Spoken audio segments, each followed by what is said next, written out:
नमस्कार दोस्तों, मेरा नाम है समी। एक मुलाकात ज़रूरी है में आपका स्वागत है।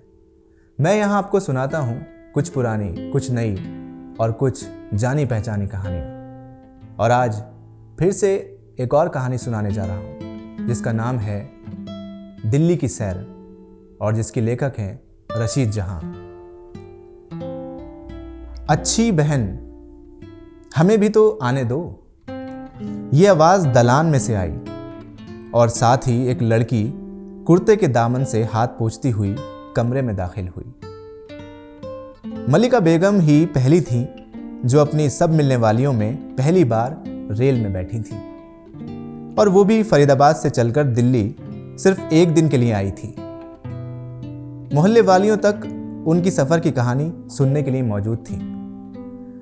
मलिका बेगम ठाठ से बैठी, फिर बोली, आय हाय, आना है तो आओ, मेरा मुंह तो बिल्कुल थक गया है। अल्लाह झूठ ना बुलवाए तो सैकड़ों ही बार तो सुना चुकी हूं। यहां से रेल में बैठकर दिल्ली पहुंची और वहां उनके मिलने वाले कोई निगोड़े स्टेशन मास्टर मिल गए। मुझे सामान के पास छोड़कर ये रफू चक्कर हुए और मैं सामान पर चढ़ी बुरखे में लिपटी बैठी रही। एक तो कमबख्त बुरखा, दूसरे मर्दुए। मर्द तो वैसे ही खराब होते हैं, और अगर किसी औरत को इस तरह बैठे देख लें तो और चक्कर पे चक्कर लगाते हैं। पान खाने तक नौबत ना आई, कोई कमबख्त खांसे, कोई आवाज़ें कसे और मेरा डर के मारे दम निकला जाए। और भूख वो गजब की लगी कि खुदा की पनाह, दिल्ली का स्टेशन क्या हुआ बुआ, किला भी इतना बड़ा ना होगा। जहां तक निगाह जाती थी स्टेशन स्टेशन नजर आता था, और रेल की पटरियां, इंजन और मालगाड़ियां। सबसे ज्यादा मुझे उन काले काले मर्दों से डर लगता था जो इंजन में रहते थे। इंजन में कौन रहते हैं? किसी ने बात काटकर पूछा। कौन रहते हैं? ना मालूम बुआ कौन? नीले नीले कपड़े पहने, कोई दाढ़ी वाला, कोई सफाचट, एक हाथ से पकड़कर चलते इंजन में लटक जाते हैं। देखने वालों का दिल सन सन करने लगता है। साहिब और मेम साहब तो बुआ दिल्ली स्टेशन पर इतने होते हैं कि गिने नहीं जाते। हाथ में हाथ डाले गिटपिट करते चले जाते हैं। हमारे हिंदुस्तानी भाई भी आंखें फाड़ फाड़ कर तकते रहते हैं। कमबख्तों की आंखें नहीं फूट जाती। एक मेरे से कहने लगा, जरा मुंह दिखा दो। मैंने फौरन, तो तुमने क्या नहीं दिखाया? किसी ने ऐसी छेड़ा। हाय तौबा, तौबा करो, मैं मुंह को मुंह दिखाने गई थी। दिल बल्लियों उछलने लगा। फिर मलिका बेगम ने तेवर बदल कर कहा, सुनना है तो सुनो, बीच में मत टोको।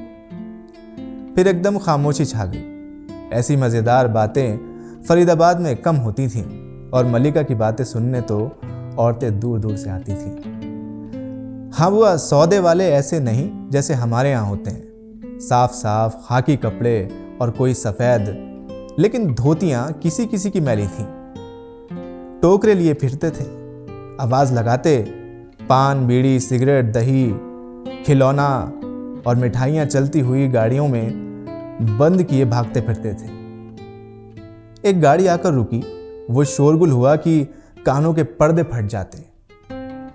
इधर कुलियों की चीख पुकार, उधर सौदे वाले कान खाए जाते थे। मुसाफिर हैं कि एक दूसरे पर पिले पड़ते हैं, और मैं बेचारी बीच में सामान पर चढ़ी हुई हजारों ठोकरें खाई, धक्के खाए। भाई जल तू जलाल तू, आई बला को टाल तू, घबरा घबरा कर यही पड़ते जा रही थी। खुदा खुदा करके रेल चली तो मुसाफिर और कुलियों में लड़ाई शुरू हुई। वो कहता है 1 रुपया लूंगा, दूसरा कहता है नहीं, 2 आना मिलेंगे।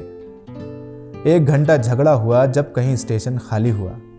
स्टेशन के कुछ सौदे तो वहीं मौजूद थे, लेकिन कोई 2 घंटे बाद हमारे पति मूंछों पर ताव देते हुए दिखाई दिए और किस लापरवाही से कहते हैं, भूख लगी हो तो कुछ पूरियां वूरियां ला दूं, खाओगी? मैं उधर होटल पे खा आया हूं। मैंने कहा कि खुदा के लिए मुझे मेरे घर पहुंचा दो।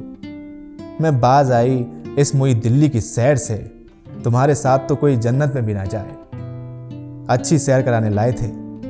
फरीदाबाद की गाड़ी तैयार थी, उसमें मुझे बिठाया गया और मुंह फुलाकर मेरे पति बोले, तुम्हारी मर्जी, सैर नहीं करनी तो ना करो। दोस्तों, कैसी लगी आपको ये कहानी?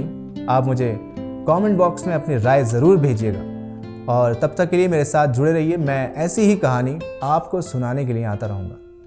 धन्यवाद।